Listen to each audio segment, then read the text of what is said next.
starting the presentation in just a couple of minutes.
Background.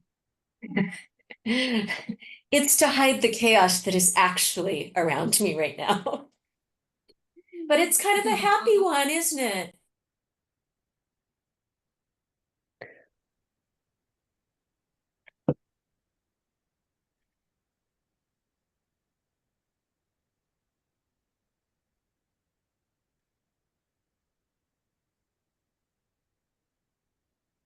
Okay, I think we're recording, so we'll go ahead and get started.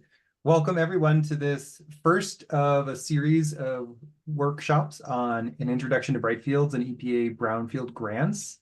In this section, we will be focusing on opportunities and challenges. I want to start by recognizing and thanking Kansas State University and the TAB program there for their partnership in putting on this series. And we have Maggie from KSU who will be speaking a bit more about their program in a few slides. A few things to get us started. We want to go over a couple of Zoom tech logistics. Recognizing many of you are probably on Zoom for most of your day these days. In case any of these items are not familiar to you, we want to go through a few and also conduct a quick poll to understand how well you know Zoom. Wait, I'm trying to get you onto my phone because I'm on a... Yeah. So, Tansy, if you want to go ahead and start that poll, if you haven't. In the meantime, I'm going to go through a few particular items that are maybe a little less common.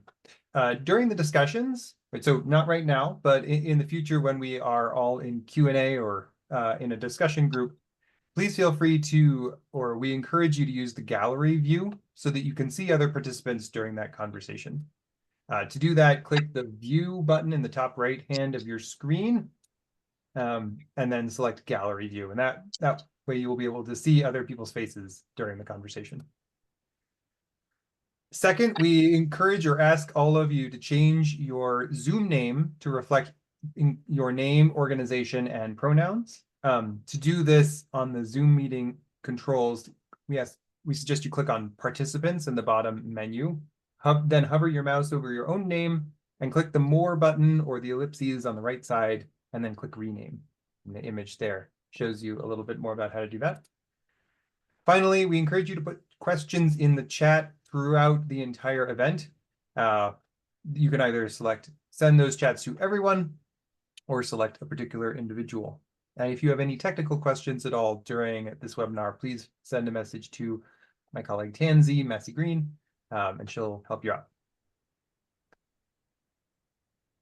All right, keep going. So right now, this is our agenda for today. We are in a welcome and introductions section. We will then go over some Brightfield basics and then move on to Brightfield's overall potential that we see across the country, some benefits and challenges, and an introduction to the EPA Brownfields grant program. And then we'll wrap up and offer some next steps. Quick introductions for the folks on the RMI and KSU TAB side. I'm Steve Abbott. I am a principal here at RMI, where I oversee our work with cities and communities. Matthew Popkin is the manager who usually oversees our elements like this of our Brightfields work, He is on a leave of absence right now, but will be back before the end of the session. So you will all be seeing him in the coming months. And then I'm joined by two other colleagues, Jubing and Tansy, who will be the primary leads and content experts for much of the sessions going forward. And then, as I said, on the KSU tab, we're very happy to be partnered both with Blaze and Maggie from that institution. Maggie, maybe I'll hand it over to you now to introduce yourself a little bit more robustly and offer an introduction to your program. You have the spare on the car right now? Yeah, so it's a full-size spare underneath. So Alright, that's the thank you, oldest tire. Steve. So I put the new one on that one and then Hey, could folks make sure? Okay. Yeah, if everybody could make sure that they are on mute, that will just help with video and audio bandwidth throughout the presentation today. Okay, can we go to the next one? I'm Maggie Bellinger. I'm the Senior Director for the Technical Assistance to Brownfields program at Kansas State University. The TAB program, as what it's called and known for, is a nationally funded program by the US EPA Brownfields program.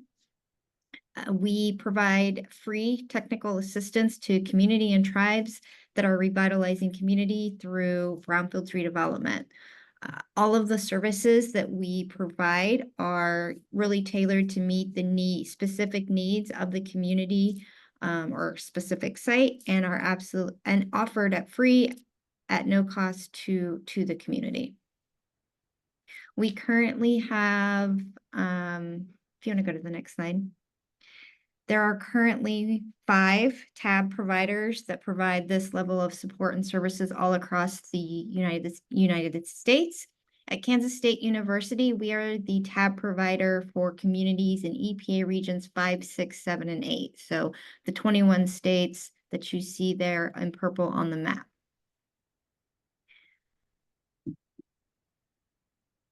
We really try to focus on helping communities and tribes build capacity, and we do that through a couple avenues, through outreach and education, such as, the Brightfields Academy workshop that we've partnered with RMI on, as well as providing community or site-specific assistance. Some examples of ways we can support communities is listed here on the left-hand side of your screen. Identify sites, do some strategic planning, redevelopment, reuse visioning, help with feasibility, highest and best use market analysis, things like that. KSU TAB, we like to say we fill gaps. So whatever a need might be in your community, again, for a particular area or a particular site, to continue a project going forward, we like to come in, fill that need, that gap, and then get that project continuing to go forward.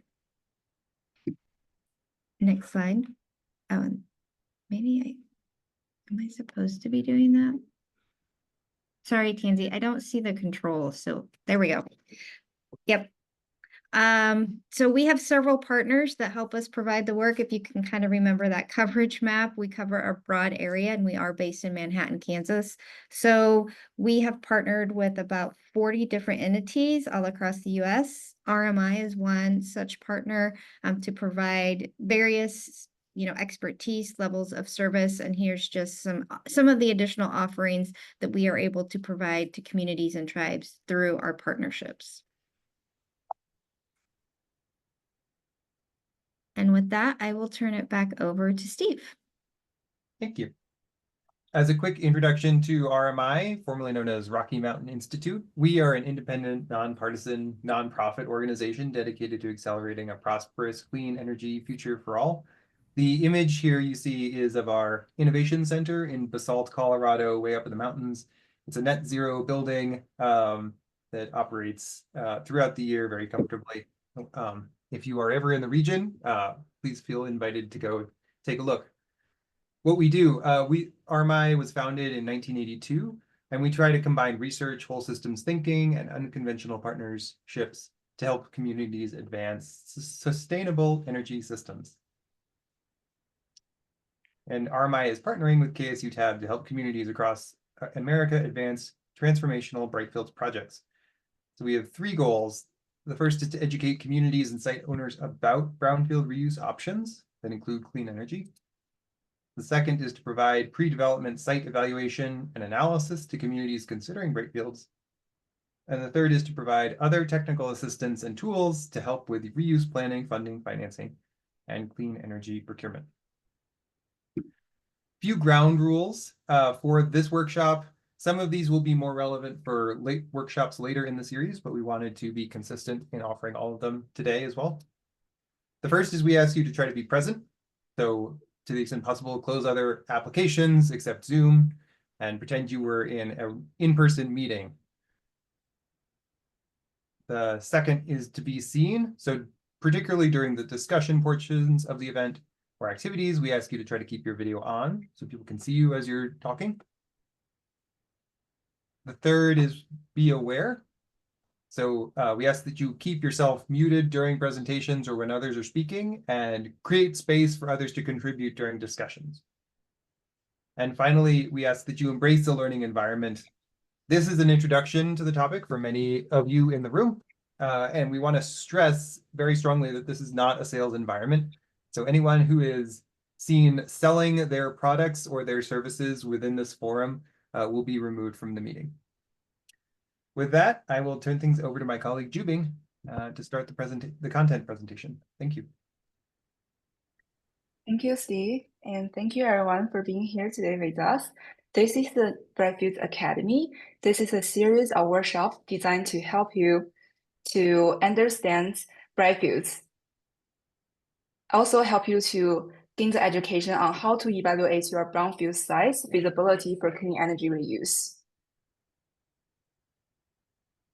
Since the EPA Brownfields Grants deadline is approaching in November, our workshops will also aim to help you to incorporate clean energy reuse into EPA Brownfields Grants. We will also share some other funding and financing opportunities for your Brightfields project. As a participant of the Brightfields Academy, what you can get are the free educational workshops. This is an environment for peer learnings. Really encourage you to exchange ideas, information, resources with your peers in this room. We will provide free tools and resources to you to help advance your Brightfields projects. Also, if you are qualified for KSU TAB assistance, we will provide free one-on-one application assistance if you are going to apply for the EPA Brownfields grant. Speaking of the timeline, today is our first workshop. We will provide an introduction to Brightfields, talk about what are the potentials, opportunities, and challenges. Treat this as the Brightfields 101. Our next workshop will be 2 weeks away from now, and that workshop will focus on how to evaluate your brownfield sites, feasibility for clean energy reuse. Then our third workshop and fourth workshop will focus on strategies for EPA Brownfields grants. One is on October 22nd. The next one is on November 7th. These two workshops will be before the EPA Brownfields grant deadline on November 14th. Maggie will give us a more thorough review and introduction to the Brownfields grants. Our last workshop will be providing funding and financing opportunities beyond the EPA Brownfields grants, and also sharing some strategies how to integrate your clean energy reuse into the grant application. That is the overview of our Brightfields Academy. We hope you can join us in each of these workshops, but if you have some time conflicts, we will also have a recording for each of this, and we will share the recordings and the resources after each of the workshops. Steve already introduced the agenda for today, so I'm going to transition to my colleague Tansy for check-in. Hi, everyone. My name is Tansy Massey Green. I'm a senior associate at RMI on their Brightfields Accelerator. We're going to start off with a quick little tutorial on Zoom. I know a lot of you are already probably familiar with this, but I want to show you all how to use the annotation function and the stamp function, because we're going to do a little activity in just a moment. So on the bottom left of your screens, you'll probably see this little pen. icon. And if you click on that, you'll then see this bar with all these different options for the annotation function. And if you click on the stamp function, you'll be able to then choose various stamps to use in this next activity. If you have any questions or can't find that, just put something in the chat and someone from our team will address that. So to get started, we'd like to know where we have participants calling in from. So please use that annotate function and select the stamp feature and choose a heart if you're in an urban area, a check if you're in a suburban area, and a star if you're in a rural area, and put those stamps on the map where you are based. And then we'll get to see where everyone is calling in from.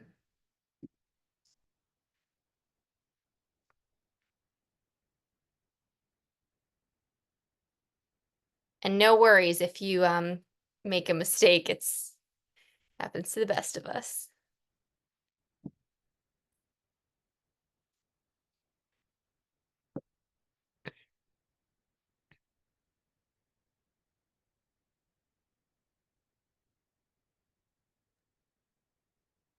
Kenzie, several participants said they don't see the pen on the screen.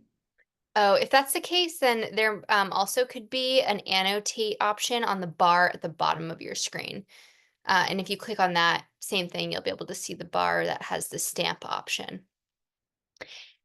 And if you haven't gotten the hang of it, no worries. This is really just to check out where everyone is based. So I'll have folks put pens down. And it's good to see we have a lot of folks calling in from the Midwest and a couple folks in Texas and Colorado. Thank you everyone for participating. Jubing, would you mind clearing the screen? Are you able to do that?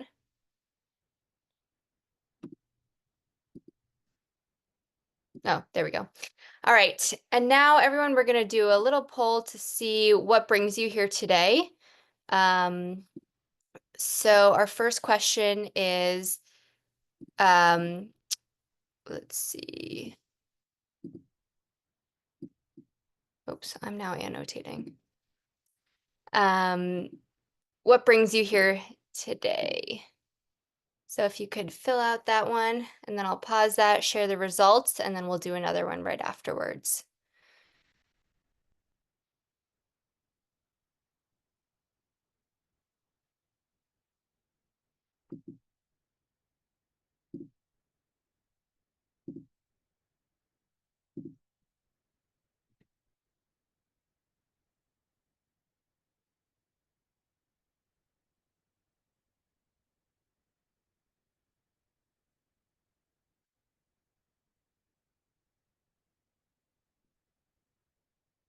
We'll give folks another 20 seconds to submit your answer here.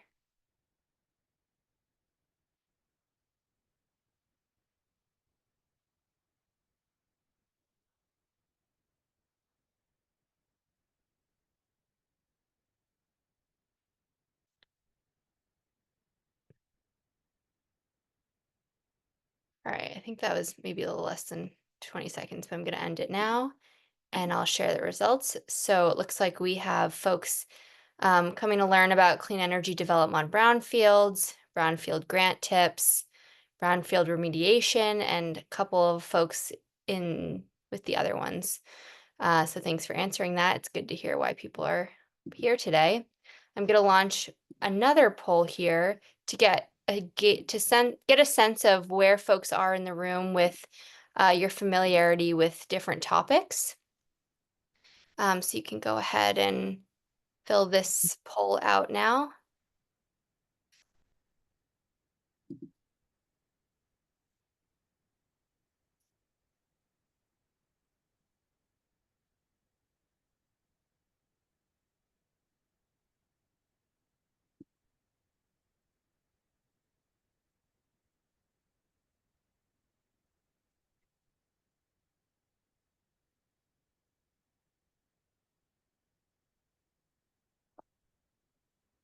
And I'll end this poll on the minute mark, so that's in about 20 seconds.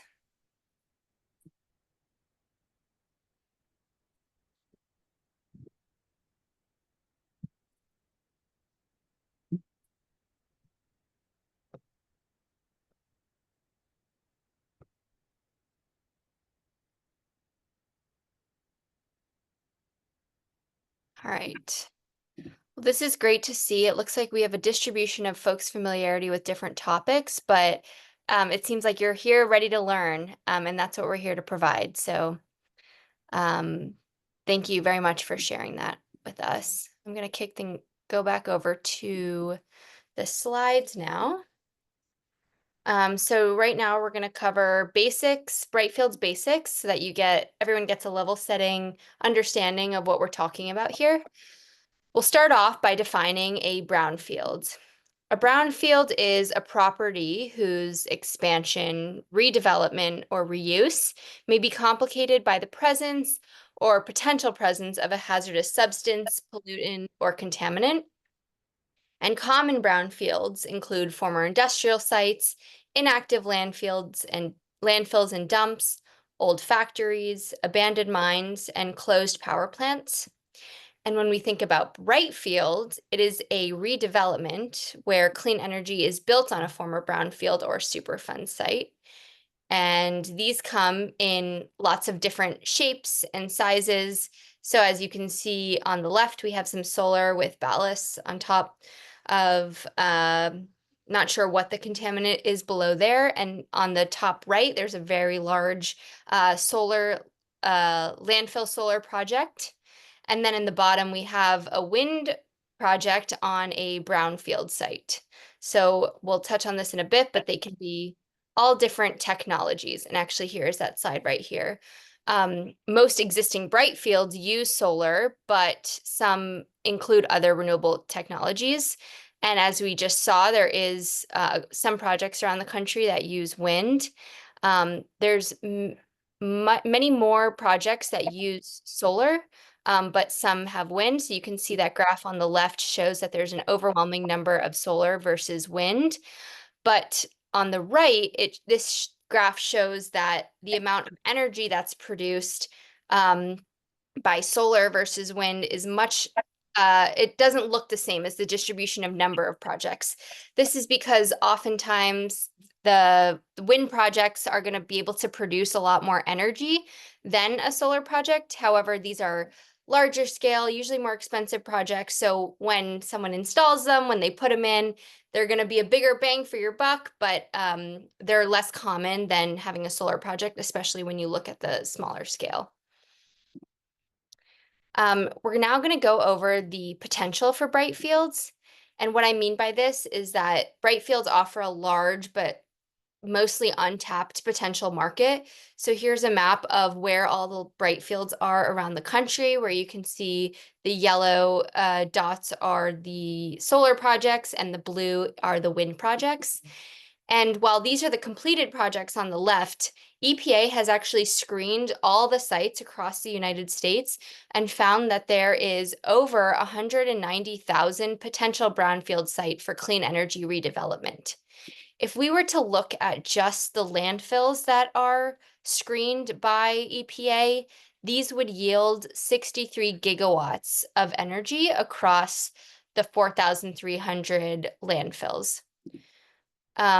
And when we look at the completed projects, like this map shows on the left, there's only 500 completed brownfields, which is about 2.5 gigawatts of power. So the point here is that there's quite a bit of a potential market here to tap into. And if just 1% of these potential Brightfield sites were developed, they could support about 6 gigawatts of clean energy and over 60,000 jobs. So this is just really trying to show the magnitude and the opportunity that is in front of us.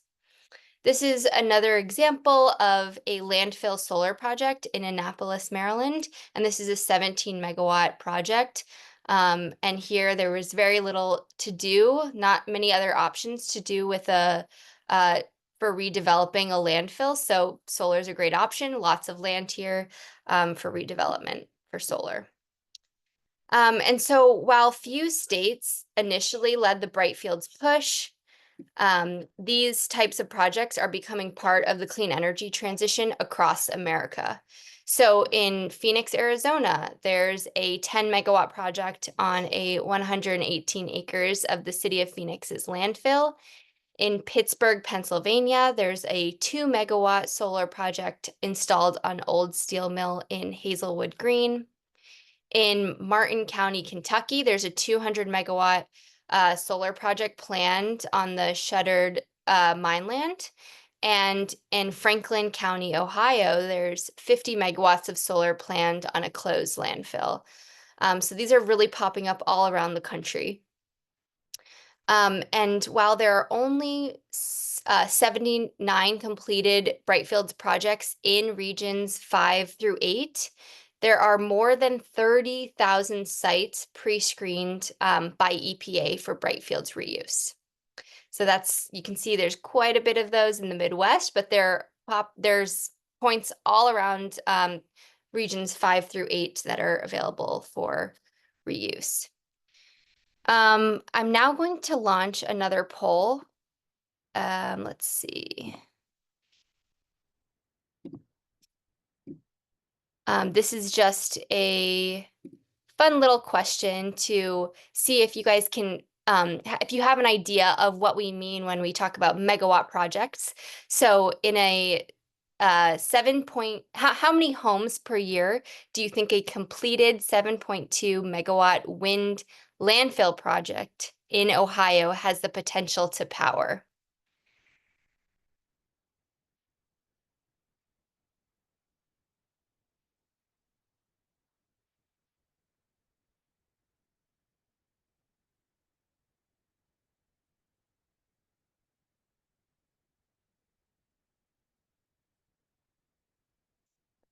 I'll close this poll in about 15 seconds.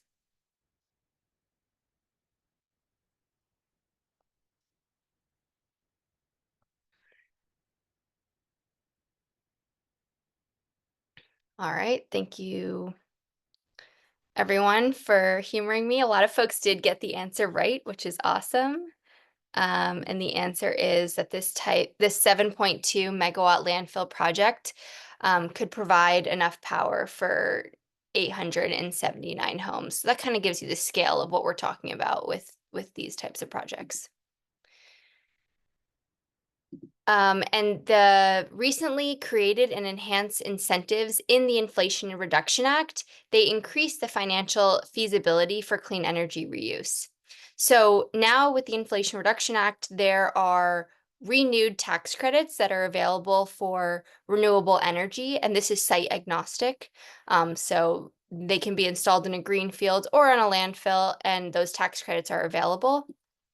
However, there are new incentives included in these tax credits that support Brightfields development. And what I mean here is there's an extra 10% adder in the tax credit breakdown, which I'll present in 1 second, that is just for energy communities. And so what this looks like is the graph on the right. There is a 30% investment tax credit that's available for clean energy projects in general. And here is that 10% energy communities adder that I was referring to that's available for projects if they're located on certain brownfields. Not all of them, but in some energy communities, there's that extra incentive there for redeveloping projects. And finally, there's multiple federal grants available for renewable energy projects on for Brightfields that are available that we're going to talk more about in this cohort. Jubing, I believe I'm passing off to you. Is that right? Yes. Okay.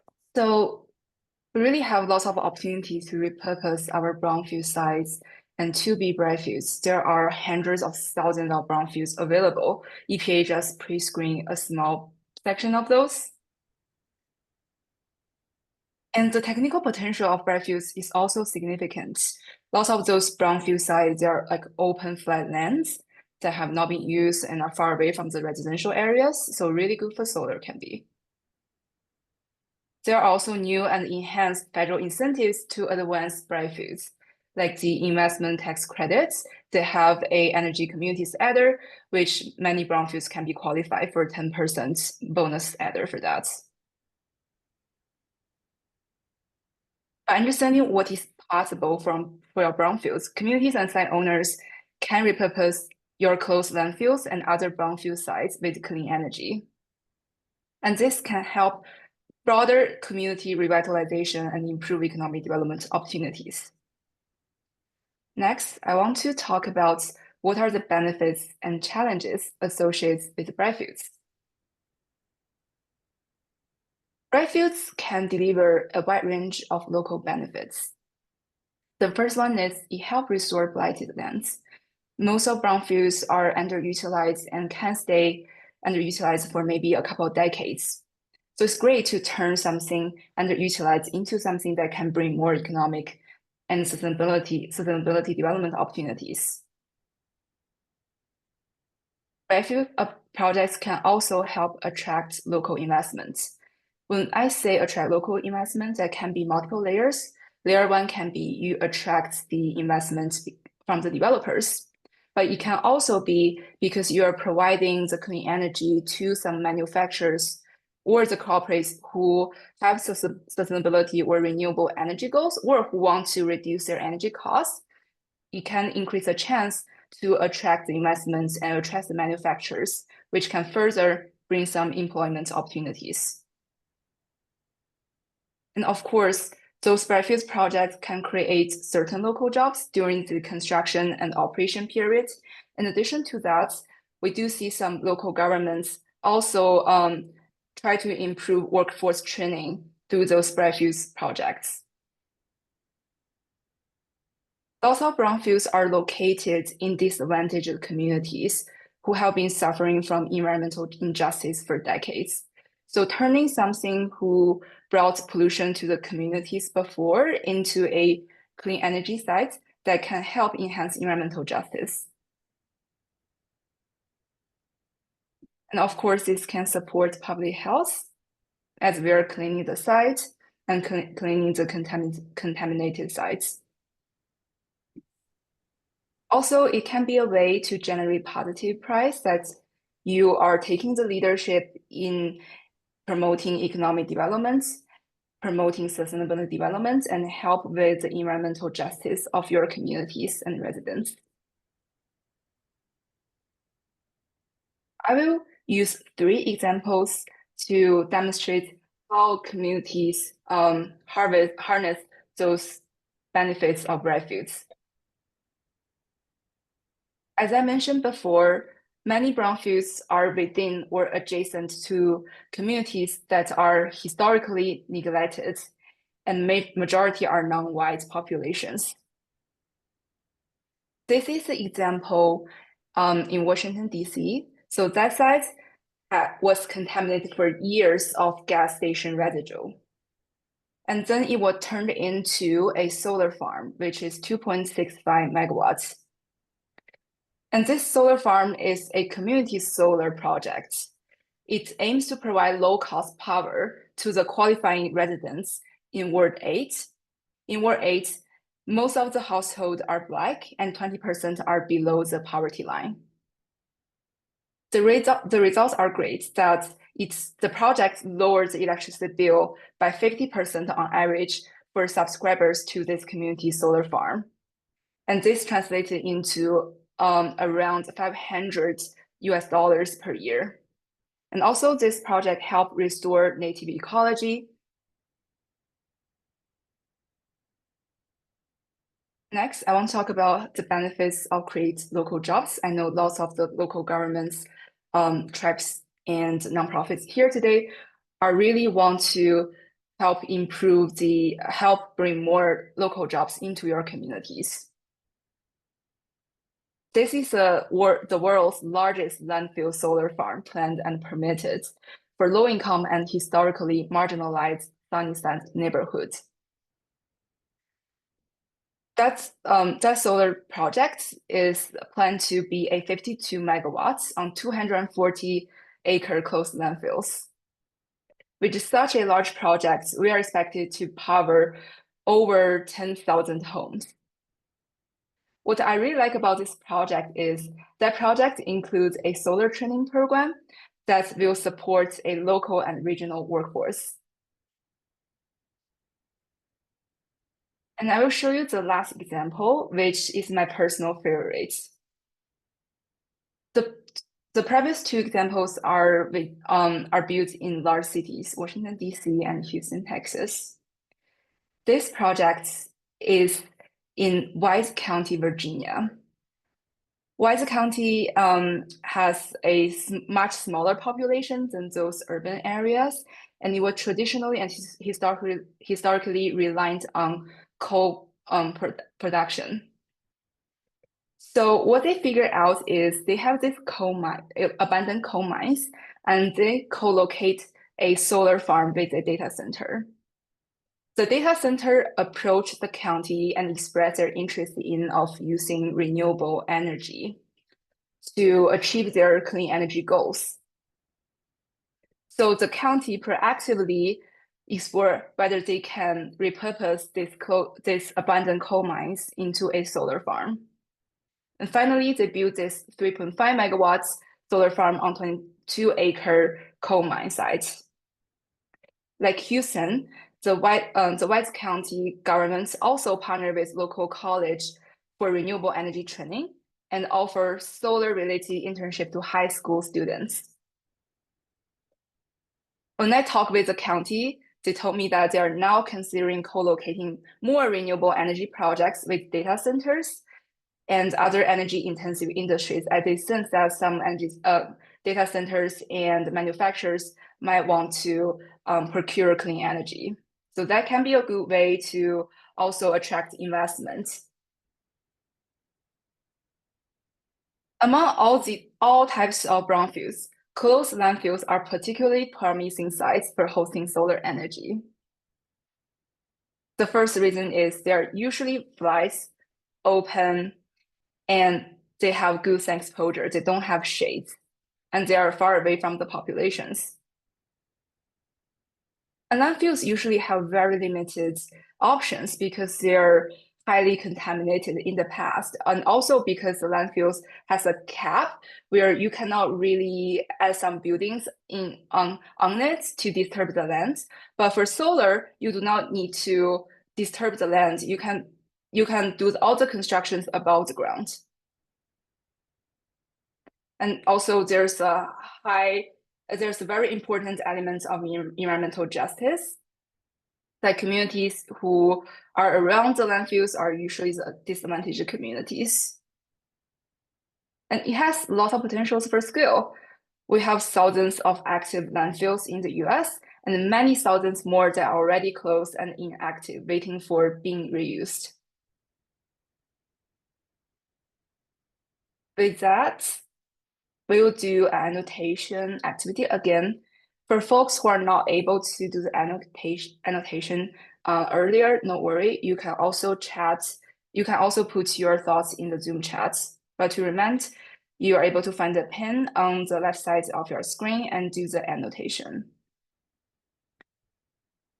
What I want to ask you to do is I introduce the 6 major benefits of Brightfields.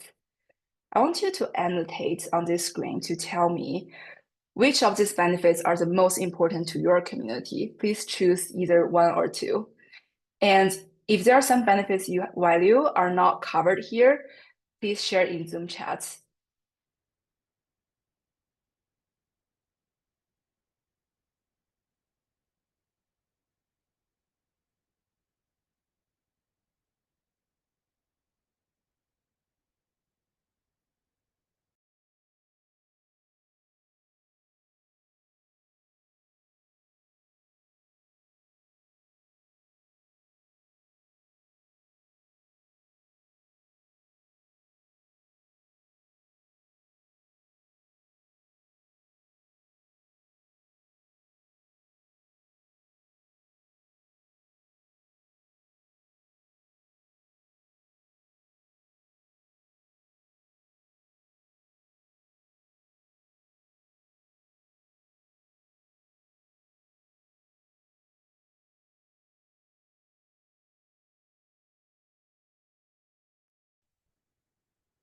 Let's give folks another 10 seconds to do the annotation, and thank you for people who also input in the Zoom chat.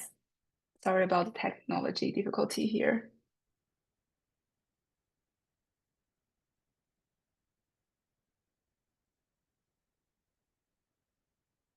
All right. Nancy, can you help me? Actually, I will save it.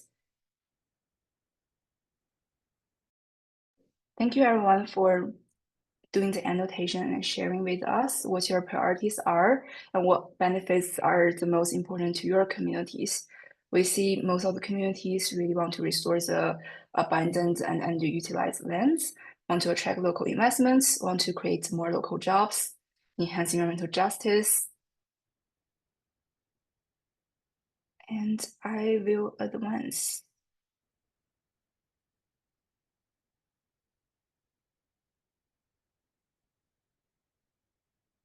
Although Brightfields can bring lots of benefits to our communities, I have to be really honest, they are not with challenges, and they have some specific challenges. The one is the assessment and cleanup cost. There's no difference from the other types of reuse of your brownfields. You need to invest time and resources to evaluate and clean up Brightfield sites, and which can increase project costs. However, we have some resources to help with the cleanup and assessments, like the EPA Brownfield Grants.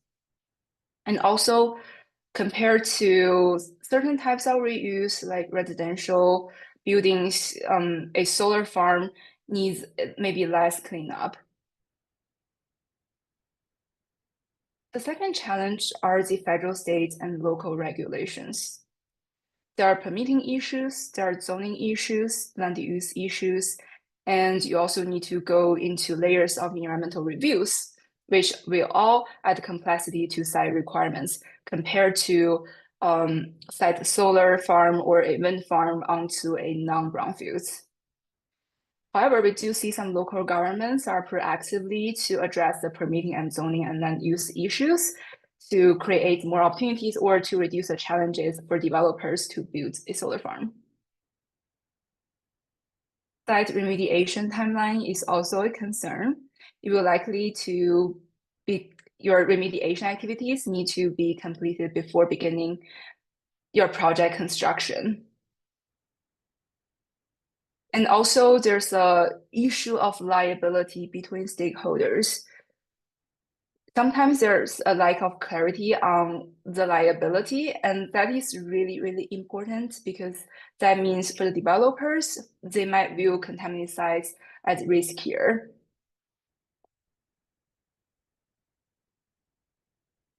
So I introduced these 4 major challenges of siting solar or clean energy in general on brownfields compared to siting clean energy on normal like greenfields. Please do the use annotation feature again and let me know which of these challenges most resonate with you. And of course, I don't think I cover all of the challenges that you might be facing. So feel free to drop in the Zoom chat and share with us what are some challenges we didn't cover.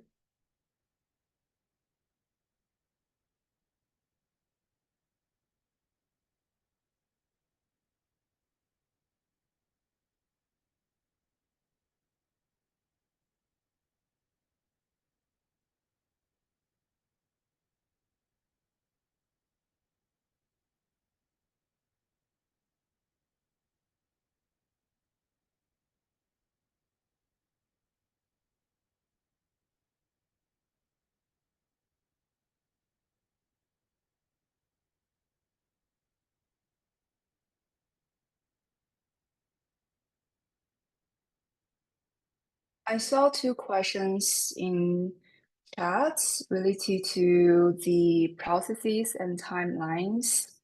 One is kind of Superfund site that is still undergoing site investigation and remediation planning be used for solar.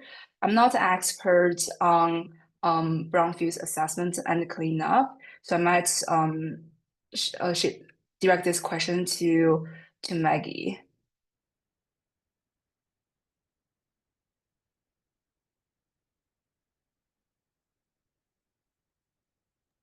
Sorry about that. I was stuck in annotation mode. I guess the short answer would be possibly.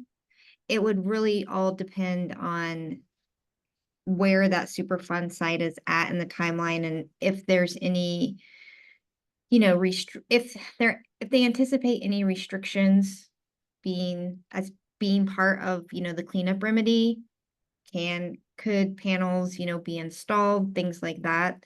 It would just really be a matter of where the site is at in the process, and then what maybe is that end user end goal, and would there be any potential restrictions that would prohibit solar from being on there? But generally speaking, I would say yes, a Superfund site could be used for solar. Again, you would just want to account for that as part of your reuse planning to know, how clean is clean for that end use, and then making sure that if there are any potential restrictions or engineering controls that would be put on that property, wouldn't prohibit the ultimate use for solar. Thank you, Maggie. There's another question. I think your expertise will really help here. Is it okay to conduct assessment sampling on landfill sites? Again, yes. Typically with landfill sites, though, there are, especially depending on what state you're in and the type of landfill that it is, oftentimes there are sampling restrictions or other types of restrictions associated with the landfill.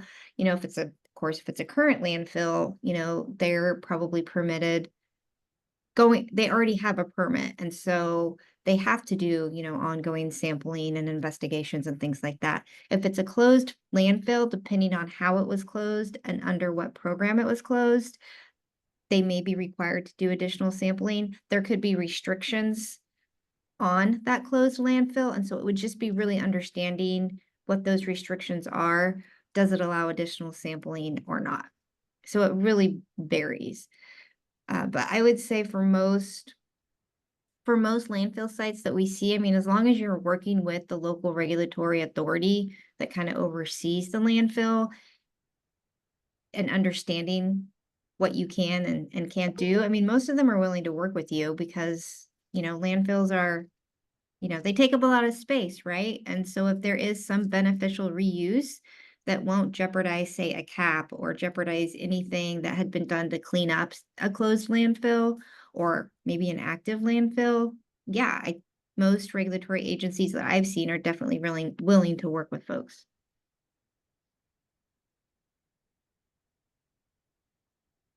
Thank you, Maggie. Mhm. And we can see that the challenges that most resonate with folks are assessment cleanup costs. I definitely heard you, especially for the brownfields that's highly contaminated, like some coal ash landfills. You can maybe take more to do the cleanup. But as I mentioned, we do have some fundings that are available to support that, either on the federal level or some states. I do see some good funding opportunities, such as in Illinois. And many people also annotate on federal, state, and local regulations. And set remediation timeline can be a hurdle to some communities. Like the developers might want to build a project faster, but we need time for remediation. All right, I'm going to clear all of this and keep moving. We talk about the benefits and challenges of Brightfields. I want to open to the floor whether anybody has any questions that you want to ask. Feel free to unmute yourself to ask it, or if you like to write in the Zoom chats, that's totally fine.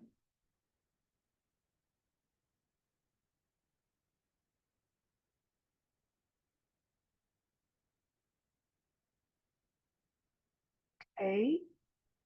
I don't hear any question, and also feel free to reach out to us through email. If you have any more specific questions that we can provide some customized answers and thought on your sites. With that, I will transition to Maggie to introduce the EPA Brownfields Grant Program. Great, thank you. So every year, the US EPA Brownfields program holds a national competition to apply for Brownfields grant funding for assessment and cleanup of brownfield sites.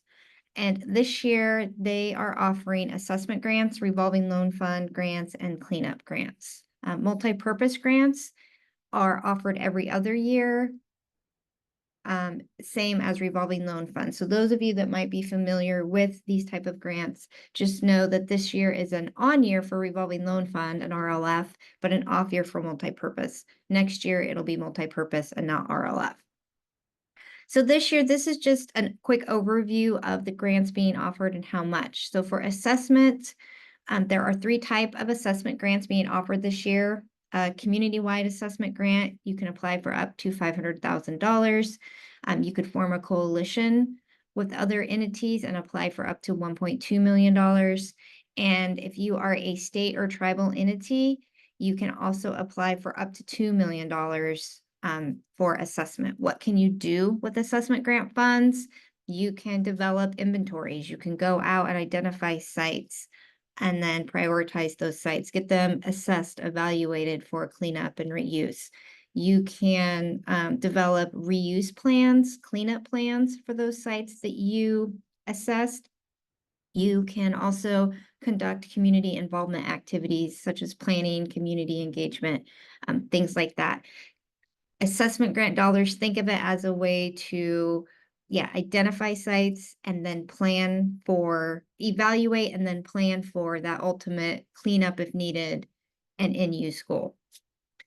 And all of those grants, the coalition and community-wide assessment grants, they are for a 4-year grant period, and then the state and tribe assessment grants are good for 5 years. The revolving loan fund grants, you can apply as a single entity or a coalition. Again, you can join forces with maybe a few other eligible entities and form a coalition and apply for up to $1 million. The initial grant period for an RLF is 5 years, but the RLF program is really intended to revolve and be a program that could last years, I mean, even decades. There are some RLF programs that have been in place for, 10, 15 years. With the RLF program, what it does is it provides loans and subgrants to carry out cleanup activities. One advantage to an RLF is loans can be offered to private entities.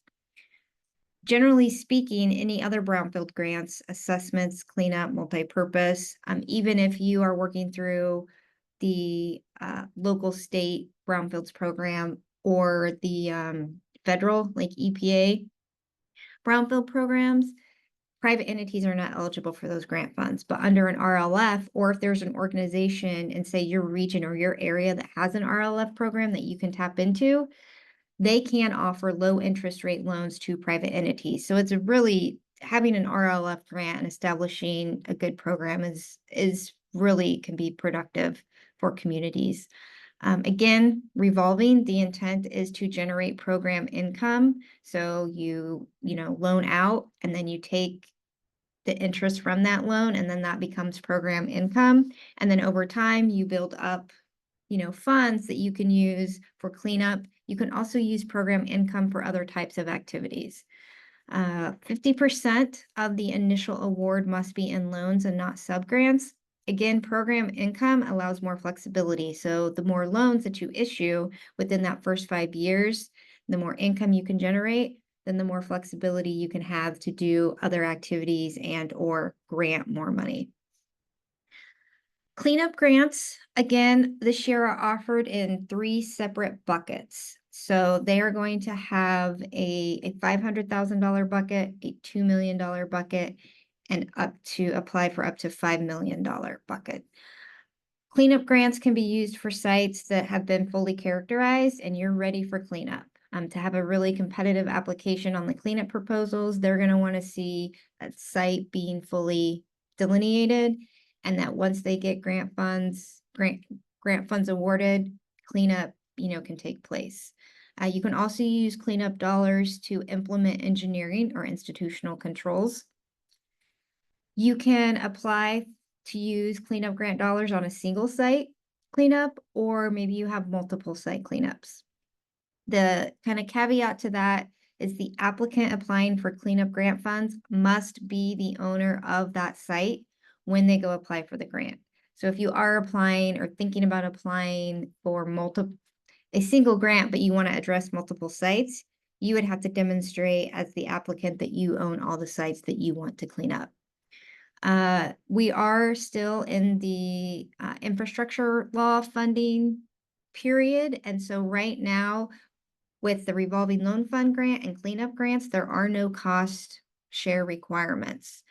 Usually it is a 20% cost match for both of these grants, but under the bill funding, that cost share requirement is waived. And so if you do have a site, a brownfields project that you're working on, and maybe you want to clean it up a little bit to put solar on or whatever, now is the time to really go after these cleanup dollars, because they're larger buckets and you don't have to have a cost share for that. So this is just an overview of the anticipated amount of money that EPA plans to award for each type of grant. So for this year, they're planning, that should say 2024, my bad. RLFs, they are planning to award about 15 grants in the range of 800,000 to $1 million. The community-wide assessment grants for states and tribes, they are looking to award 18 of those. And I can say in the last couple of years, they've awarded about, I think, each year around 20. I think their goal is to really try to get every state and every tribe in under one of these $2 million community-wide assessment grants for states and tribes. So if you are a state or tribe and you haven't applied for a CWAG grant yet, this is the year, I would say. And you can reach out to me, you can reach out to Scott Nightingale, and we can help you strategize and get you set up for that. Assessment coalitions, they're looking to award 29 grants this year. Community-wide assessment grants, they are looking to award around 92 grants this year. That is a significant increase to what they did last year. And so again, if you're a community and you have sites that need to be assessed, evaluated, you have some planning that you want to do in a particular area or corridor, I would say now's a good year to be applying for the community-wide assessment grants. And then overall, with all of the cleanup grants, they're looking to award about 63 cleanup grants, and then at various levels of cleanup. So who's eligible to apply for these grants? The eligibility requirements vary slightly within each grant, but overall, any local unit of government is eligible for any type of the grant, cities, towns, villages, counties, if there's a municipal department within a local government, school districts, nonprofits, quasi-governmental agencies, things like that. If you are looking to apply for a coalition grant or be a part of a coalition, there are some additional considerations for non-lead coalition members. So you just want to understand what those limitations are before agreeing or entering into a coalition with another eligible entity. States are eligible to apply, federally recognized tribes. I kind of already touched on some of these. Yeah, nonprofits are eligible for any type of grant this year, as well as community development type entities. So really broad, overarching of who can apply for these monies. And kind of how the Brownfields grants can play into what RMI is doing in Brightfields Solar Field, Brownfields to Brightfields, is that the grant criteria always includes information on how can a proposed project improve local climate or mitigate, climate resilient issues to protect residents, protect investments and things like that. And will these projects will the reuse of some of these sites facilitate renewable energy, whether that's wind, soil, or things like that. So there is more and more a stronger tie and pull to brownfields redevelopment, and climate adaptation, building resiliency in with your communities with brownfields redevelopment, and really tackling using and facilitating renewable energy and resources into your brownfields redevelopment. Another key part for these brownfield grants is to identify partners in your community and leverage those partners. So if you're thinking of applying for one of these grants, hopefully you've already started working in your community. And if maybe not this year, next year, just really, you want to start building those partnerships now, engaging folks in your community, engaging different partners. How can they help you redevelop some of these sites and bring them back to productive reuse? When you're drafting your grant application, one thing to think about in this section, there's a section that's all about community need and community partners and engagement. It's really about the quality of partnerships, not necessarily quantity. So when you're thinking about who you want to partner with on your brownfields projects, think about what can they contribute? What can they really bring to the success of a brownfields redevelopment project? This is an area where TAB can offer assistance to determine who might be good eligible partners for you and your projects, as well as how to go about engaging them. Make sure in the grant application narrative that you are identifying specific roles and responsibilities, within your organization and other organizations that will help you implement the grant successfully. You definitely will need to identify sites. No matter what application grant you're applying for, you need to have sites, and you need to have a reason for why you selected those sites. At KSU, we have TAB EZ as a grant writing tool. It's currently being updated to reflect the fiscal year 25 grant guidelines. Hopefully by the end of next Wednesday, we'll have that ready to go. So it should be ready for use starting next Thursday morning. And what that does is it just puts all the grant guidelines and the evaluation criteria together in one spot. It creates an outline template that just helps guide potential applicants through the process and making sure that they're addressing all the criteria and not missing anything. The tool is free to use. You do need to have a KSUTAB.org account in order to log in online so your information is secured, but it's free to use. It's really pretty user-friendly. In addition to having the guidelines in the TAB EZ tool, we also have a separate resource of helpful hints that are generated years of just our experience and expertise to provide some additional tips and help for addressing certain criteria. KSU TAB, as well as all tabs. So if there's anyone on the call that's outside of a KSU service area, all tabs do offer free reviews of draft grant applications. Scott Nightingale, my colleague, who I think is on today, he is facilitating all the review requests for KSU this year, and I will put his contact information in the chat. Feel free to send him an email or give him a call if you are going to be applying for one of these grants and you would like a free review. If applying for a big EPA Brownfields grant is not your cup of tea, or you're not ready, that's perfectly fine. There are a lot of other funding opportunities out there that can help support you in your brownfields redevelopment projects. All EPA regions have seen an influx of monies in their targeted brownfield assessment programs, so as well as the state brownfield programs. So you could get free phase 1, phase 2 assessments done through the EPA or your state brownfields program at no cost.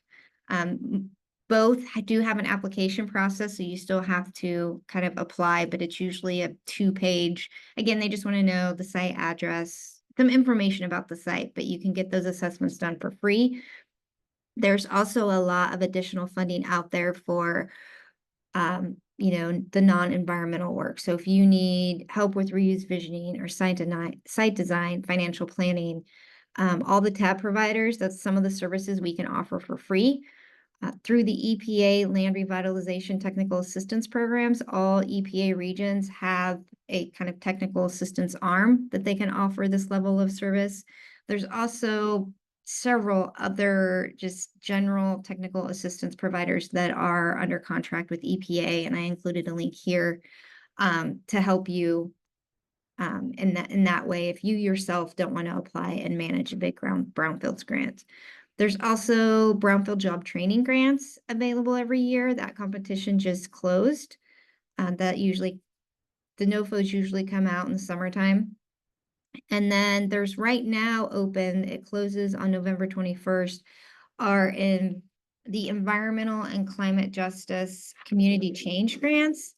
And those grants are geared towards disadvantaged communities that are working on projects to reduce pollution, increase community resilience, build community capacity, and address environmental and, climate justice changes. I don't remember when the NOFO first came out, but I do know these grants are kind of on a revolving basis. So maybe some of you have already applied for these. I'm not sure, but now's kind of your last chance to apply for one of these grants. And if you're interested in that, reach out to KSU. We can kind of help guide you walk through that as well. Here's my contact info. And as far as the EPA Brownfield grants, we just completed a 2-part series yesterday on kind of going over the grant applications and providing some tips and tricks. So I included the event webpage for that, so you can go listen to the recordings as well as look at the presentation. There's also several other events that we've conducted recently. You can visit ksutab.org webpage under events. All grant resources will be available under our resources tab at ksutab.org. You could just type in FY25 in the search field and it'll populate all the different, we have example grant applications, we have guidelines, FAQs, all the helpful hints that are currently being drafted will be posted there. So kind of your one-stop shop for all things EPA Brownfield grants.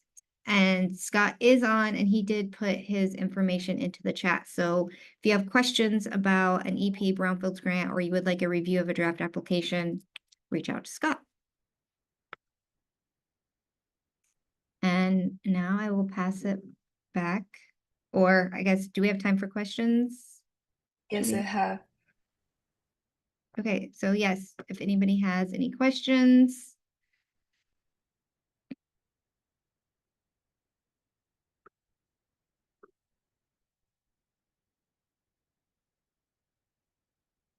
Okay, well, thank you all. Oh, Maggie, we have one question. can any of the grants be used specifically to install renewables? So that's the thing with the EPA grants. They don't know. The short answer is no. The grants go towards planning, assessment, and cleanup. They don't go towards anything beyond that cleanup piece. Now, if I have seen people get creative under kind of the cleanup realm, if depending on the type of cleanup that is needed, if I don't know, holes were, if it was excavation and then backfill wasn't, if they left some space for footings or something, that could happen because that's part of the cleanup. But to use brownfield grant dollars to actually install, purchase equipment and install the renewables, no, those are not eligible expenses, unfortunately. The brownfields dollars are really, EPA likes to call it seed money to help you get to that point of that reuse and redevelopment. So, and yeah, Kathy has a good point too. And there are likely other funds and other grants that you can tap into to get you to that next step.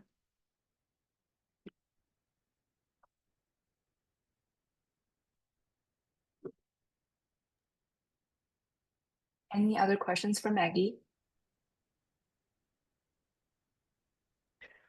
I'll just add to that last point that we're in our workshop number 5, I believe. We're gonna have like a whole session on ways to finance these solar projects that go beyond the Brownfields grants.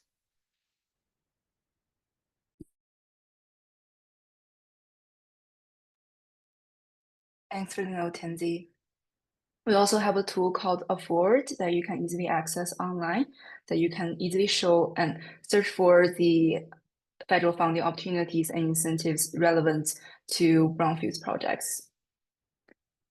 All right, Maggie mentioned the grant writing tool, which is also something that I was really surprised about, which looks very useful. Also, I would just want to remind folks that our 3rd and 4th workshop will focus on how to strategically integrate clean energy reuse into EPA Brownfields grants. We will provide the tools and education on site evaluation and impact analysis, to help you to convincingly present the value and benefits of your Brightfields projects.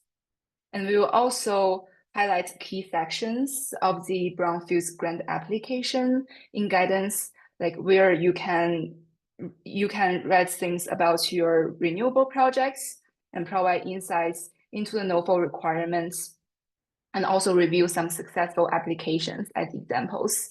We will also invite a guest speaker from the city of Pittsburgh. They got the Brownfields cleanup grant last year for their solar project. And Steve just helped us to put the link of the Afford tool I talked about. Thank you, Steve. All right. Anyone else has questions about the EPA Brownfields grants or anything we have talked so far?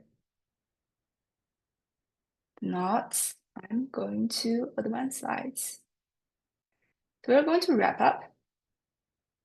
I want to talk about, in addition to this Brightfields Academy, which can provide education on a lot of things to help you advance your Brightfields project, what technical assistance that is available to you if you're qualified for KSU TAB technical assistance.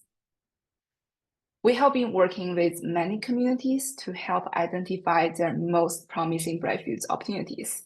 You can bring us a couple of your brownfield sites, and we will help you to do the site pre-screening to show you what are the opportunities, challenges of the different sites that you are thinking for clean energy reuse, and also provide strategic reuse planning. For certain communities, we can also help you to engage with your utilities. We also provide the funding and financing guidances. Like Tansy mentioned in the last workshop in December, we will show and share a wide range of federal funding and financing opportunities to you all, and also some state level incentives as well. And we can provide assistance with your Brownfields grant application as it's relevant to clean energy reuse. And if your site is a good candidate for clean energy reuse and you decided to move forward, we will help with you during your procurement phase. We can help you with RFPs, RFQs, and provide your sample language for those and review your RFP, RFQs. And also we bring insights from the Brightfields market. This June, we just hosted a developer panel where we invite a couple of developers who have lots of experiences on developing solar on brownfield sites, to meet with the site owners. With that, I'm going to launch a checkout question.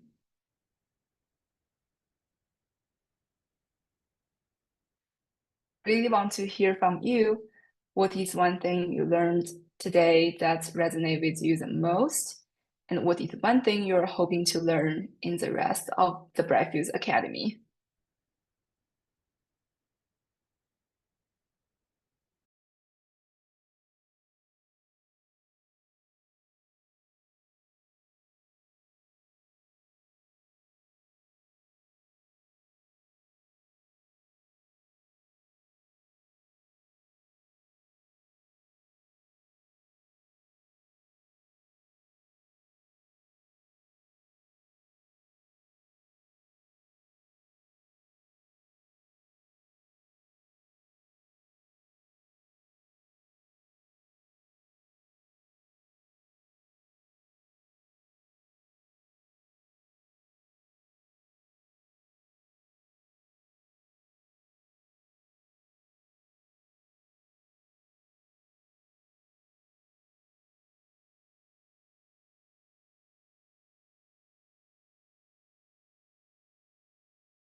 Let's give everyone another 30 seconds to finish your thoughts.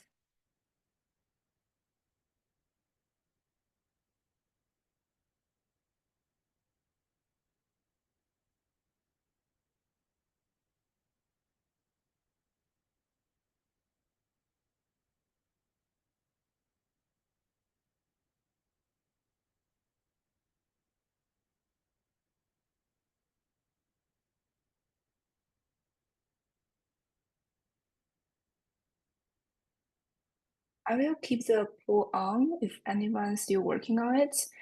And at the same time, I will talk about the next steps for the Brightfields Academy. First, I will share the slides and notes from today by the end of this week. And as I mentioned, our next workshop will be hosted on September 26th, although a Thursday at 2 p.m. We will send out the information tomorrow as well. And this workshop will focus on to provide education on how to evaluate sites. We will provide a wide range of parameters you want to consider when you are deciding whether your site can be a good candidate for solar or be a good candidate for the clean energy or not. The recording of today's presentation and all learning resources will also be shared. I have a couple of registrants who reach out to me to say they're not available, so we decided to do the recording for each of the section. And also we have a KSU TAB event evaluation form that I want to ask everyone to fill out in the next 10 minutes. Jubing, before you move on, we had a question in the chat, which is, will all the workshop sessions be at the same time? And I believe the answer is yes. Is that right? The answer is no, but yes, for most of them. In our next, for most, yes. In the next email, I will also share the exact time for all the following 4 workshops, but most are at 2 p.m. Central Time. Thanks. Yeah. And I see nobody is still working on the polls, so I will end the poll. Thank you everyone for making inputs to these 2 questions that really will help us to adjust the contents or how we present different things. And here is the events evaluation form from KSU TAB. You can either scan it on your phone. I tried it, it was really smooth, very easy to fill out. Or you can access the form with a link, and I will, okay, Maggie, copy paste the link into the chat. Thank you so much, Maggie. And please fill out this form. Maggie, is there anything you want to say? Yeah, I just want to thank everybody or you, Jubing and Steve and Tansy for putting this on, and for all the attendees. And yeah, just thank you for taking a couple minutes to complete our evaluation form. And we do this with all of our events, and it really does help us to understand our event program, what works well, what doesn't. It's completely anonymous, so be as open and honest as you would like to be. We also use the data that we gather from all our evaluations to report to EPA, and it helps us stay funded. And so I just want to, again, thank everybody for taking those extra minutes. We do value your thoughts and your feedback, and also just to let you know that the information you provide is used for future programming, as well as to ensure that we can continue to get funding and provide, free events such as the one you all are participating in today. The evaluation form is a link in the chat. So you would click the link and then complete it online. It's an online form, an online thing.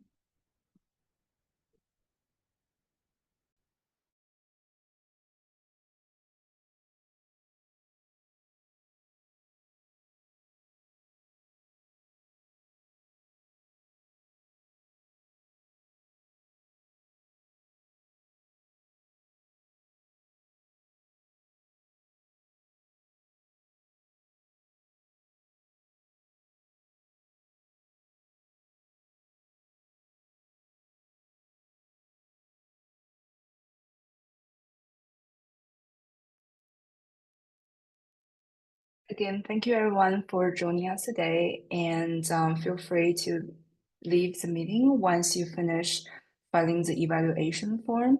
And if you have more questions to the RMI or the KSU TAB team, feel free to stay on, and we have a couple minutes to answer your questions. And also feel free to reach out to us through email if you want to talk about your site specifically. And I hope I can see each of you in 2 weeks again.